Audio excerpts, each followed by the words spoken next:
Everyone, I'm here to talk about marine environment. Marine environment means the physical, atmospherical, biological components, conditions, and factors that interactively determine the productivity, state, condition, and quality of the marine ecosystem.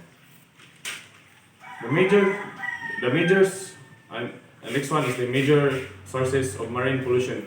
The major sources of marine pollution is direct discharge, land runoff, ship pollution, atmospheric pollution, deep sea mining, acidification, eutrophication, and the last one is plastic debris.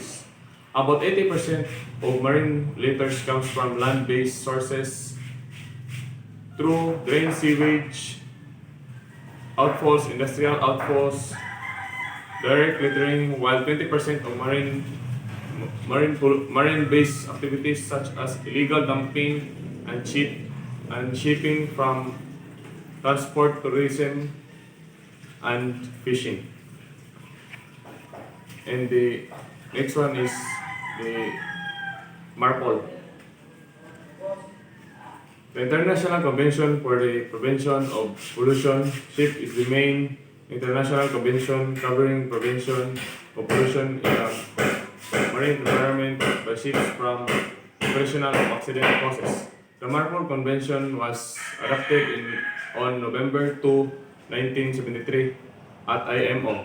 The Protocol of 1978 was adopted in response to spate of tankers accident in 1976 and 1997. Annex 1. Annex 1, the regulation for the prevention of pollution by all, entered into force October 2, 1983. It maintains predominantly the oil discharge criteria prescribed in the 1964 amendments to the 1954 Oil Pollution Convention. Annex 2. Annex 2, regulation for the control of pollution by noxious liquids.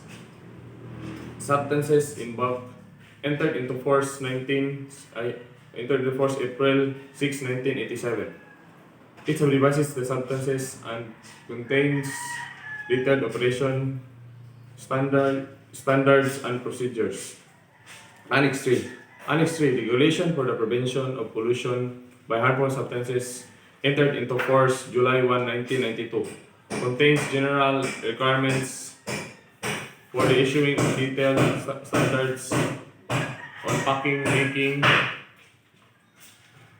labeling, documentation, storage, quantity, rotation, expectations, and notifications. Annex 4, regulation for prevention of pollution of marine harmful substances. Contains requirements carried by sea package form, entered into force September 27, 2003.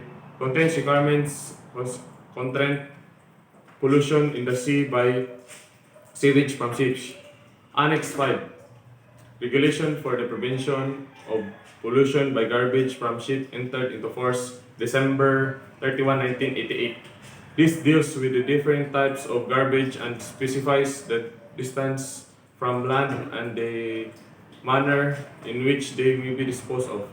Annex 6, regulation for the prevention of air pollution from ships and NOx, technically called, not yet entered into force 2 months after being